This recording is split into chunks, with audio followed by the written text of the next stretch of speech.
प्रत्येक उत्तर की शुरुआत किसी न किसी प्रश्न से होती है। प्रत्येक समाधान का शुभारंभ किसी न किसी समस्या की गोद से ही होता है।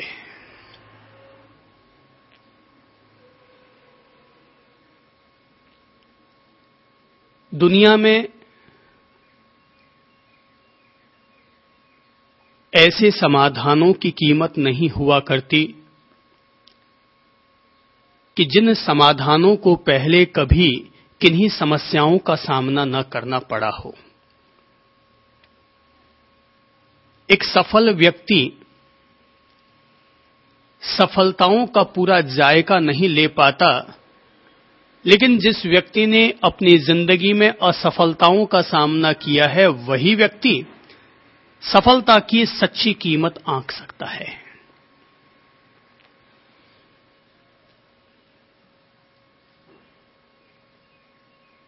नचिकेता ने यमराज के समक्ष प्रश्न उपस्थित किया था, एक महान उत्तर की तलाश में। उन्होंने अपनी ओर से यह प्रश्न उपस्थित किया था कि मैं तीसरे वर के रूप में आपसे यह मांगना चाहता हूं कि प्राणी मरने के बाद कुछ लोग कहते हैं कि रहता है और कुछ लोग कहते हैं कि नहीं रहता है, तो आप मृत्यु का रहस्य क्या है, इस आत्म तत्व का रहस्य क्या है, आप मुझे वह ज्ञान देने की कृपा करें। जब तक किसी भी व्यक्ति के भीतर आत्म तत्व को जानने की जिज्ञासा प्रश्न ही पैदा नहीं होगा, तब तक कोई भी व्यक्ति उस प्रश्न का समाधान पाकर के भी क्या कर लेगा। उत्तर की आवश्यकता बहुत बाद में है, उससे पहले प्रश्न का परिपक्व हो जाना जरूरी है। अगर कृष्ण चाहते तो कमरे में भी गीता का उपदेश अर्जुन को दे सकते थे, लेकिन जब तक किसी भी व्यक्ति के सामने महाभारत का सही क्षेत्र निर्मित नहीं हुआ है, कुरुक्षेत्र उपस्थित नहीं हुआ है, जब तक कोई व्यक्ति अर्जुन नहीं बनेगा, तब तक कृष्ण की गीता का स्वरूप सार्थक कैसे हो पाएगा। तो इसीलिए हर किसी व्यक्ति के भीतर यह प्रश्न जन्म ले ही लेना चाहिए कि वह वास्तव में कौन है। अहम को अस्मि, मैं कौन हूं। अहम को आसीत, मैं कौन था। जब तक ये मैं कौन हूं ये प्रश्न पैदा नहीं होगा, तब तक अपन अपने भीतर उसकी तलाश कैसे करेंगे। जिस व्यक्ति के भीतर, जैसे कि एक बच्चा एक जिज्ञासा को अपने साथ लेकर चलता है, और जब तक उसकी जिज्ञासा का सही समाधान नहीं निकल जाता, बच्चे को चैन नहीं पड़ता। वैसे ही हमारे भीतर भी जब ऐसी ही किसी जिज्ञासा का जन्म होता है, प्रश्न का जन्म होता है, तभी हम उसके उत्तर की तलाश में अपने आप को तत्पर करते हैं।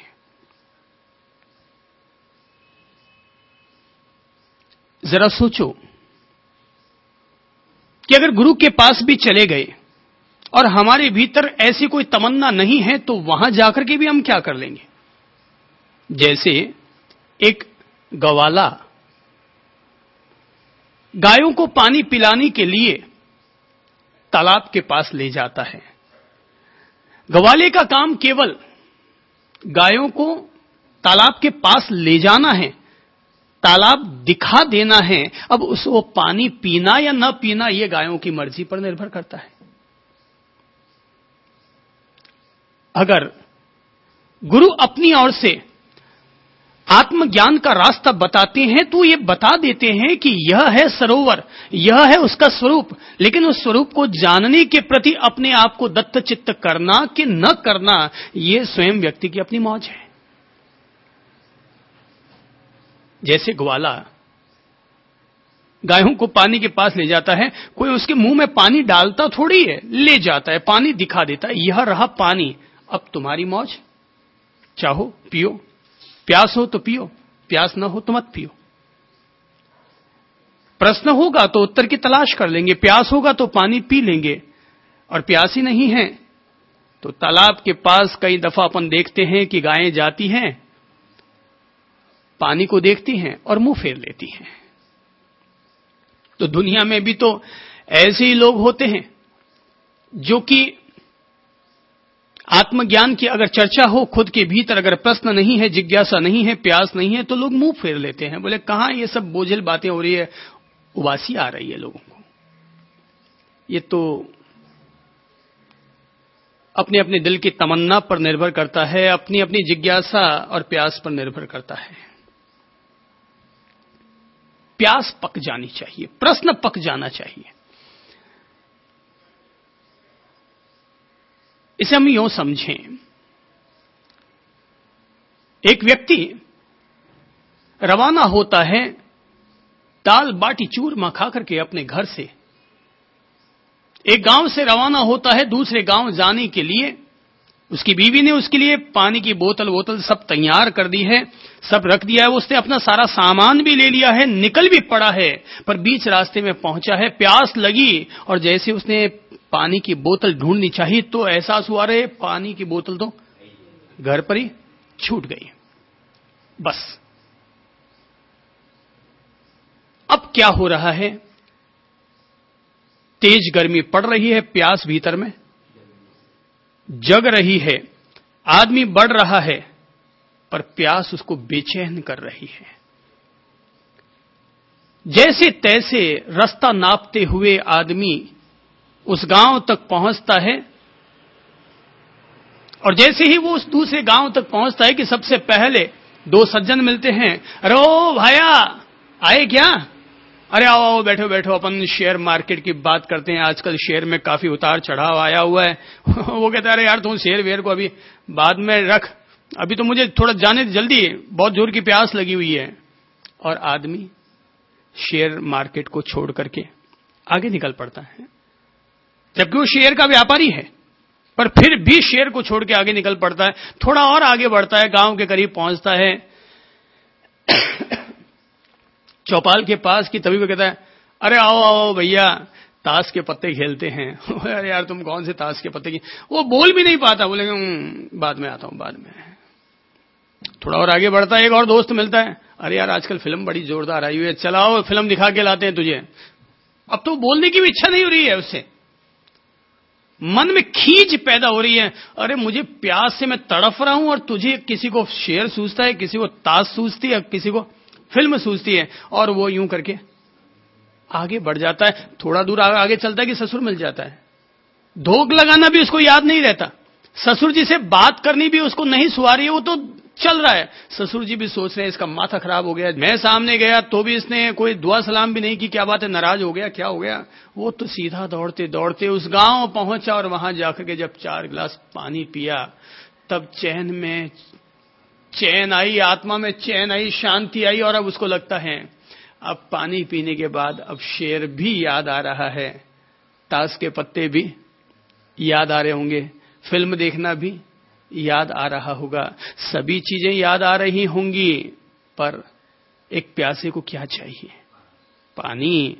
एक आत्म जिज्ञासु व्यक्ति को क्या चाहिए, उसे क्यों नहीं चाहिए? एक मानव मात्र की प्रकृति होती है कि प्राणी मात्र को खाने के लिए चकाचक माल चाहिए, पहनने को टनाटन कपड़े चाहिए, रहने को चकाचक मकान चाहिए, हैं? सभी चीजें चाहिए। हर किसी इंसान को एक पत्नी भी चाहिए, हर पत्नी को कोई ना कोई पति चाहिए, प्राणी मात्र को चाहिए, कोई इसमें असहज बात नहीं है। गधा घोड़ा कुत्ता बिल्ली उनको भी चाहिए, कुत्ते बिल्ले के भी कोई ना कोई पत्नी होगी, तो उनको भी कोई ना कोई चाहिए। पर लोग कहते हैं आत्मज्ञानी व्यक्ति का पत्नी से कोई संबंध नहीं होता। क्यों नहीं होता?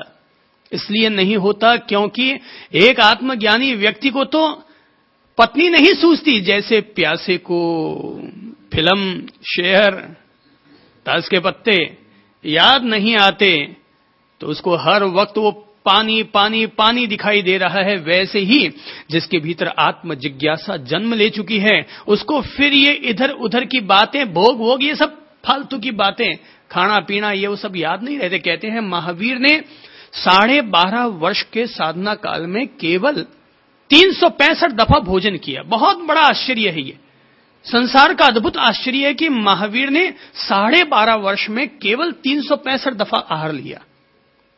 ऐसा कैसे हो पाया? क्या वो इंसान नहीं थे? जिसके भीतर लगातार एक ही तमन्ना जगी हुई है कि मैं कौन हूं, मैं कहां से आया हूं, मैं यहां से क्या कहां जाऊंगा, मेरे जन्म लेने का लक्ष्य क्या है, उद्देश्य क्या है। जिस आदमी के भीतर ये प्रश्न लगातार लगातार उठता चला जा रहा है, उस आदमी को खाना पीना याद नहीं आता। अपन भी तो देखते हैं कि जैसे किसी आदमी को कोई काम कर रहा है, एक कवि कविता लिखने में तत्पर है, एक लेखक लेख लिखने में तत्पर है, उस लेखक को अगर पत्नी आके बोले चाय पियोगे, सुनाई नहीं देता है उसको, वो तो अपने लिखने में ही मस्त रहता है। तो ऐसे ही आत्म जिज्ञासा जिसके भीतर इतनी परिपक्वता के साथ पैदा हो चुकी है, उस आदमी के सामने 100 भोग के, उपभोग के साधन प्रसाधन उपलब्ध हो जाने के बावजूद व्यक्ति उस तरफ आकर्षित नहीं हो पाता। अपन सब लोगों के भीतर एक आत्म जिज्ञासा पैदा हो जानी चाहिए कि मैं कौन हूं।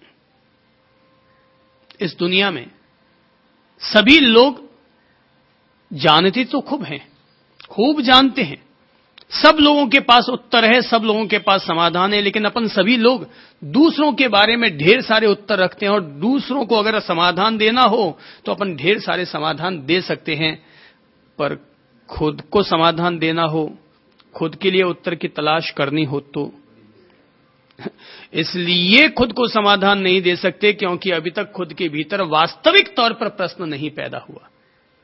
हाँ ठीक है कि नहीं, महाराजों को सुन लेते हैं कि महाराज लोग कहते हैं हाँ भाई पूछो अपने आप से मैं कौन हूं, तो 2 मिनट के लिए एक फुलझड़िया प्रश्न भले ही पैदा हो जाए, एक चिंगारी जैसा प्रश्न भले ही पैदा हो जाए, लेकिन वापस 2 मिनट के बाद सबको ज्ञान के नाम पर यही ज्ञान है कि मैं अमुक का बेटा हूं, अमुक की पत्नी हूं, अमुक का पति हूं, अमुक का भाई हूं, अमुक मोहल्ले में पैदा हुआ हूं, अमुक नगर का रहने वाला हूं।